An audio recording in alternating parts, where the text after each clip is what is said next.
Hello and welcome to Popcorn Digest. And today we're doing something a little differently, and that requires a disclaimer on our part. Now, when you listen to Popcorn Digest, I like to think that you'll gain a modicum of insight about film, learn a new fact, or simply enjoy yourself for an hour or so. But what we present you with today is an audible nervous breakdown. It's an existential crisis shared by two simple movie fans that have stared into the unknown depths of madness and found it staring back. And in that madness, we had a single terrible word. Meow. That's right, we're reviewing Cats! Well, that's all the introduction this fucking film needs, so, Andy, what did you think of Cats? Is this your first dance with the cat? Well, of the film version, yes. Of the musical, no. The musical goes way back for me. I have a very strong relationship with the musical Cats. Oh, really? Yeah. You've had a cat or two in your lifetime? I would go as far to say that the musical is actually a keystone of my childhood. Oh, yeah. Yeah, that's right, baby. I will say that I have no knowledge whatsoever about the musical Cats. I am simply approaching this film as a musical. I don't particularly like musicals. But do you want to know a strange fact about this film? Yeah? I fucking love it. It's terrible, but I fucking love it. Yeah. I went to the cinema to see this film with my brother just simply because the trailer looked so bad. And I laughed at this film more than I've laughed at any comedy in the past decade. And I walked out thinking that I'd broken a rib. I lost myself to a certain kind of madness. I was sure that I was going to get thrown out of the cinema. It's quite something. So, your opinion of the film? Let's hear it. Let's hear all of this hate. Let the hate flow through you. I would just say it's a very poor interpretation of the stage show. Yeah. And I think the reason is because Tom Hooper does not care about the stage show at all. No. I think he's barely even seen it. I reckon he would be so arrogant as to go, I'm not going to watch the show. I'm going to listen to the songs and add my own interpretation. Or some bullshit like that. Oh, yeah. I mean, I would say there's only two musical sequences in the whole film that I think work. Kind of. Are the first number, which is the Jellicle Cats, and the Mungo Jerry and Rumpelteazer number, because if it's going to abandon any form of the staging that the stage show is based on, that is the way to do it. I mentioned this to you last night in a text message that I sent to you, and I did want to just say this up front, is that one of the famous sayings amongst critics and filmmakers when it comes to bad films is, it takes a great filmmaker to make a film this bad. And I think with Cats, actually, it takes a filmmaker that thinks he's great to make a film as bad as Cats. Yeah. To give some information about Tom Hooper, Les Mis had come out several years earlier. It was a huge success in terms of the box office. And then Universal also had great success with The Greatest Showman. So the pairing of those two people, Tom Hooper with the studio Universal after The Greatest Showman, Cats seemed like a surefire hit. And originally Tom Hooper had Anne Hathaway planned for a main role in the film, but that didn't happen. And he also offered a role to Hugh Jackman, but Hugh Jackman said no. I imagine it would have been the Rum Tum Tugger. I imagine Rum Tum Tugger would have been Hugh Jackman's role. Yeah, and that's a role that's completely sidelined in the film. He features much more prominently in the musical. Is he meant to be like a Mick Jagger type character? Kind of. I was watching a clip of the Rum Tum Tugger, which happened to be one of my favourite songs as a kid growing up. I was obsessed with the Rum Tum Tugger. Going as far as... Wait, no, sorry. I want to just isolate that piece of audio forever. I was obsessed with the Rum Tum Tugger. That sounds like a 13-year-old locked in his bedroom with a sock. No. Don't mind Andy. He's just obsessed with his Rum Tum Tugger. This is me sort of like aged 5 to 7, I think. I think I got my mum to hire me a cat suit, and I came for the day as the Rum Tum Tugger, and I think I even had the poem laminated for people to read so they knew what I was talking about. Oh, little Andy. That was more towards the end of my love of Cats. I think by the time the video version came out, I'd completely gone on to other things, but for a very short period of time, sort of ages 5 to 7, I absolutely loved Cats and Starlight Express. So from the sounds of it, you came to school dressed as the horniest character in a very, very horny production as a 7-year-old at primary school. Good luck to you, mate. I mean, I think that's one of the big differences between the stage show and the film is that horniness, I wouldn't say it's not there, but it's not as prominent in the stage musical as it is in the... Yeah, the film is very, very horny. The stage musical is for families, and the film is certainly not for families. Oh, won't somebody please think of the children? Now, what rating is Cats? 18?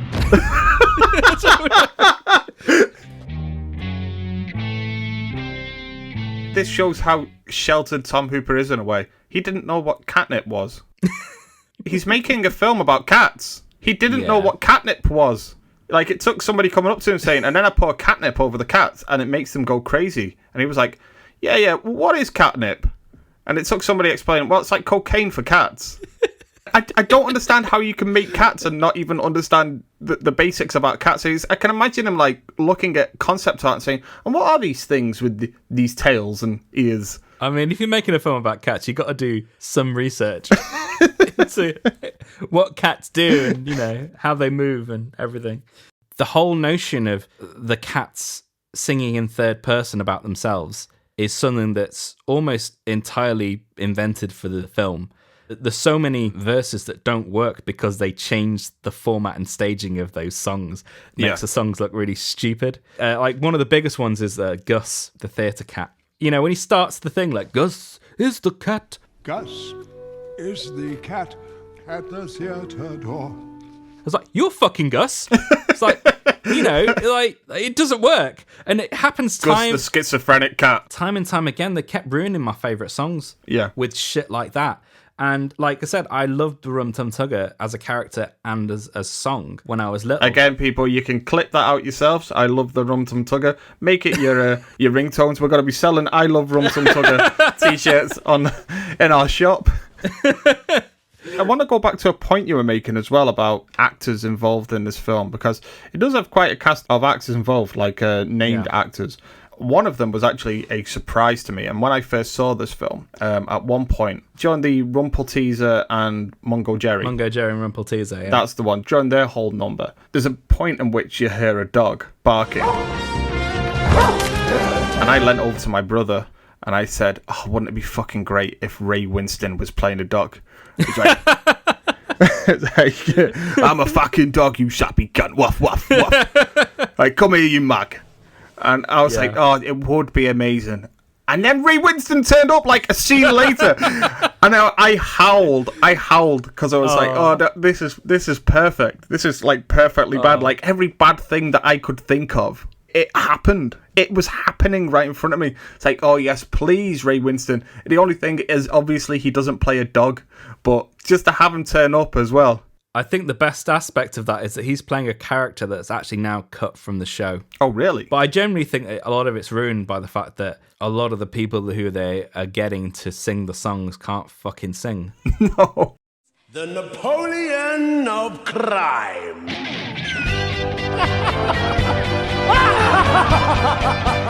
Idris Elba in this film. Oh, fuck. Really like Idris Elba. Everybody likes Idris Elba. Charismatic, he's got talent. This is not his best role. In certain areas. I think that's another thing that, like, it's like they've done an ip-dip-do in the talent guide. Yeah. Going, oh, yeah, that'd be fine.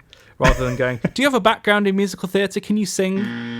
You know what it made me think of? I felt sorry for him in a way that I felt sorry for Mark Strong watching The Brothers Grimsby. Yeah. The Brothers Grimsby has a scene in which Mark Strong has to hide from some bad guys inside an elephant's and then that elephant is then by another elephant and he gets covered in elephant and it's very graphic. That's a good shot.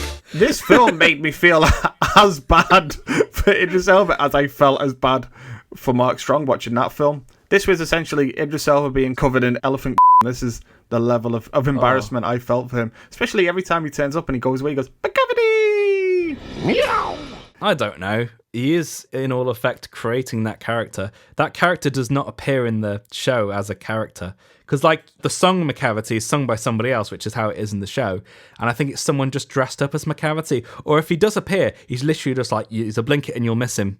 I think one of the other things I want to talk about was Grisabella's snot. Oh my god, right? Oh, but she's always just dribbling from the nose. You have to have cried significantly for that to happen. Yeah. And it's like, it just magically appears like every time she speaks. I think she's got hay fever. Oh, I think that's it. She's not crying, she's just got severe hay fever. I have very severe misgivings about that performance anyway. I just think it's not very well done. Again, they've tried to do that Anne Hathaway thing with memory, and it just doesn't work. Well, when I went with my brother, he's more inclined towards musicals, as you might say. Yeah.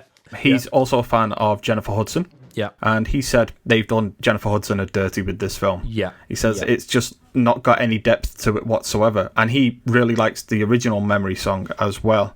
So, Andy, we're coming up to our summary now. I just want to ask, do you have any final thoughts about Cats that you'd... Well, I will ask you, is this a film that you would recommend as well? No. And that's all we have time for on this enlightening episode of Popcorn Digest. For now, I will say that it's a bye from myself, Gareth. Bye-bye. And bye from me. Thank you for listening.